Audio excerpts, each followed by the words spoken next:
So Elon Musk has been in the news a lot recently after he just acquired Twitter, and a couple weeks ago he did an interview with someone from TED, and that interview I found to be quite intriguing, and it made me ask the question, can we really trust this guy?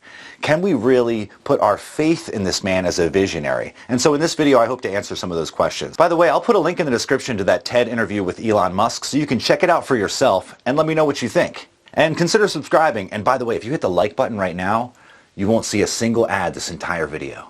Alright, back to the commentary. Elon Musk I've always thought is a fascinating character. I remember reading his biography several years ago and found his struggle story to be quite fascinating and intriguing as well. And it made me get a window into a little bit more of his character as a person, and what he was willing to strive for and go through to accomplish his goals. That was very cool. And in this video, he does talk about that struggle a little bit more, and he tends to speak in a way that's very unscripted, which I like. He's not just drone repeating the story that he's supposed to be telling, but he's actually responding in the moment. And, you get this sort of a sense of him being very genuine.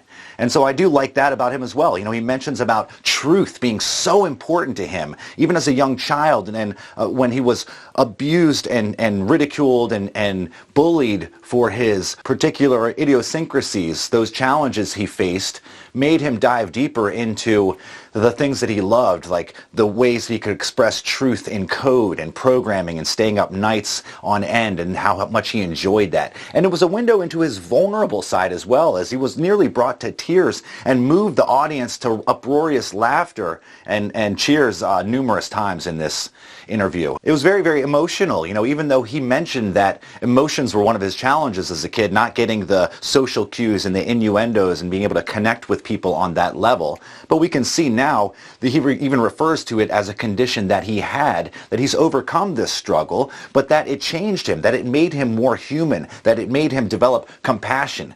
And he now applies this into his visionary work, it seems, as his aims.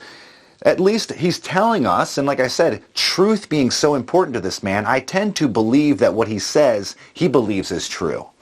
And the way he speaks is very pro-humanity, and he upholds to this vision for the future, which is inspiring, which is exciting. He believes, why should we have to wake up and feel sad every day about the future that we're going to be moving towards and moving forward into, but instead, why can't we be excited about it? Isn't there something that we can create and then take that energy of excitement into actually doing it? Which is obvious that he is actually putting that energy into action with all of his creations, with all of his businesses and endeavors that he's been working towards. He talks about this deep curiosity that he developed even as a child, and how philosophy and its study influenced the way he thought as well, and how one of the greatest things that he discovered was that, as he puts it, his philosophy is to understand which questions to ask, the answer which is the universe.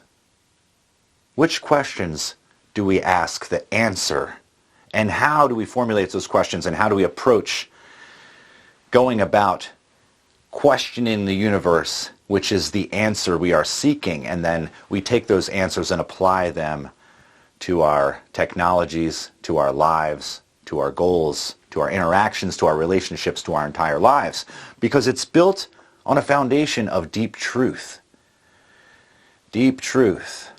And so, for those reasons, I think, yes, we can trust Elon Musk. At least give him a shot. Let's see if we can allow him a chance to establish a bit more freedom of speech and open discourse on Twitter, and see how that influences the world that we are shaping in a more positive way. Alright, that's all I got for today. If you like this video, please give it a like. That really helps me out in the algorithm. And if you want to subscribe, then you won't miss any videos coming up in the future. But in any case, have an amazing day. I look forward to seeing you on another one of these. And until then, peace. Stay truthful, my friends.